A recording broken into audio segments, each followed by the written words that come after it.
Hello everyone. So in this video, I'm going to discuss the question of the CSIR NET December 2023 examination, which the response date which has been released yesterday. Okay, so this is basically the question from Condensed Matter Physics, and if you talk about the topic, so this is from the crystallography. Very easy question, very trivial question. As a question ID, first of all, I will tell you. Question ID is 705049. Okay, and in this question, the question is in the section of an infinite lattice shown in the figure below, all sides are occupied by identical hard circular disk. Okay, so that the resulting structure is tightly packed, and you have to find the packing fraction. इन्होंने बोला है कि infinite lattice है जिसपे जो circular disc है वो कुछ इस तरह से अरेंज है जिससे कि एक टाइटली पैक स्ट्रक्चर बन रहा है.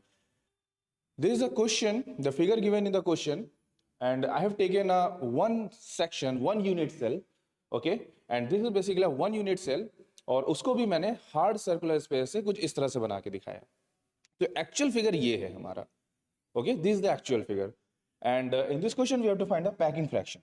So for the packing fraction, we know to find out the packing fraction we need effective number of atom first of all, multiply by the area consumed by one sphere, sorry, one disk. Here disk disk की बात हो रही है यहाँ पर. So the area consumed by one disk, so the area of disk will be the pi r square, क्योंकि circular disc की बात की गई है ना, and divided by the area of complete unit cell. This is a square unit cell, square lattice. So the unit cell have area as a square. Let's suppose the width is a, so area will be a square. Let's suppose this side is a. ठीक है ना, हमने इस square के side को a suppose कर लिया, and we are taking the circular disk having the radius r. ठीक है, जो रेडियस है डिस्क का हमने r सपोज कर लिया. So now let's see one by one. First of all, let's find out the effective number of atoms, effective number of circular disk. अगर हम इस फिगर को ध्यान से देखें, चार सर्कुलर डिस्क जो है, चार डिस्क कॉर्नर पर है ना. अगर आप एक यूनिट सेल को ध्यान से देखो तो हर एक कॉर्नर पर एक डिस्क अवेलेबल है, और एक डिस्क जो कि कॉर्नर पर अवेलेबल है वो कितने सेल्स के साथ शेयर हो रहा है? चार सेल के साथ शेयर हो रहा है. ठीक है ना. अगर आप इस एक कॉर्नर को ध्यान से देखो तो एक डिस्क जो इस कॉर्नर पे रखा हुआ है वो चार सेक्शन, चार सेल के साथ शेयर हो रहा है. दैट मीन्स एक अपना कंट्रीब्यूशन कितना देगा? 1/4 का कंट्रीब्यूशन देगा. और ऐसे कितने हैं? एक यूनिट सेल की बात करें तो 1 2 3 4. सो जो कॉर्नर्स पे रखे हुए हैं उनका इफेक्टिव नंबर कितना आएगा? It will be, so I am writing one by one, effective number of atom present at corner. So it will be 4 present and 1 giving the contribution of 1/4. So 4 into 1/4 give 1. Okay. So for the corner disk is present at the corner, giving the contribution as n effective is equal to 1. ठीक है. Now let's talk about this one which is present at the midpoint, जो कि side के square के side के mid पर present है. तो अगर आप इस फिगर को देखो तो जो मिड पर प्रेजेंट है, डिस्क जो मिड पर प्रेजेंट है वो कितने के साथ शेयर हो रहा है? 2 के साथ शेयर हो रहा है ना. अगर आप देखें ध्यान से तो जो एक मिड पर प्रेजेंट है वो 2 सेक्शन के साथ, 2 सेल के साथ शेयर हो रहा है. तो ये कितना कंट्रीब्यूशन देगा? 1/2 का कंट्रीब्यूशन देगा. ठीक है. सो बेसिकली अगर मैं जो मिड पर प्रेजेंट है, अगर मैं उन डिस्क की कंट्रीब्यूशन की बात करूं प्रेजेंट एट मिड, ऐसे लिख देता हूं, present at mid.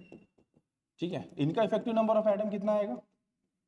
This will be, कितने हैं? 1 2 3 4 and 1 giving the contribution of half, that is 4 into 1/2, so it will be 2.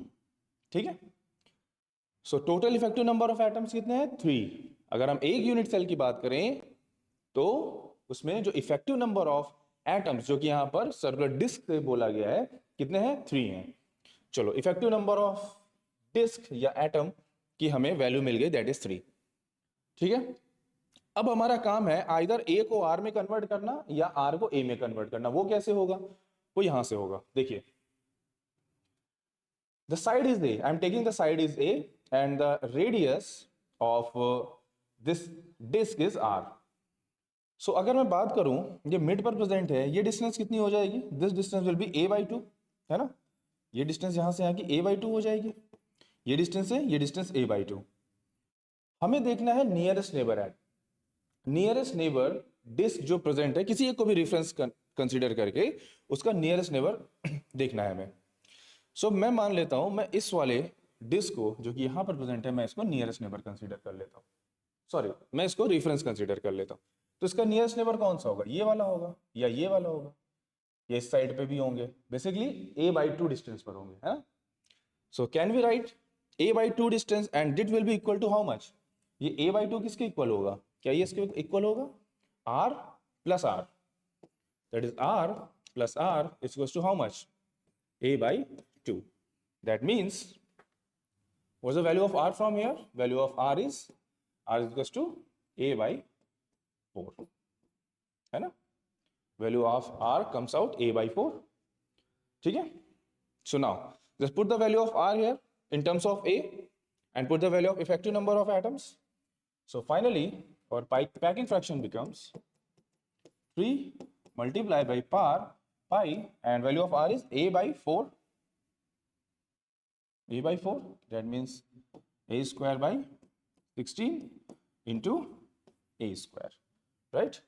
A square will be cancelled out. So finally the packing fraction comes out 3 pi by 16. This is our correct answer, which is given as option number 3. Option number 3 is correct answer. Okay, it's a very easy question, and while teaching the condensed matter physics to the NET students, the Pravegaa education, and we have solved many of questions like this. Okay, so it's a very easy question, and the answer is 3 pi by 16 is a packing fraction. Okay, thank you.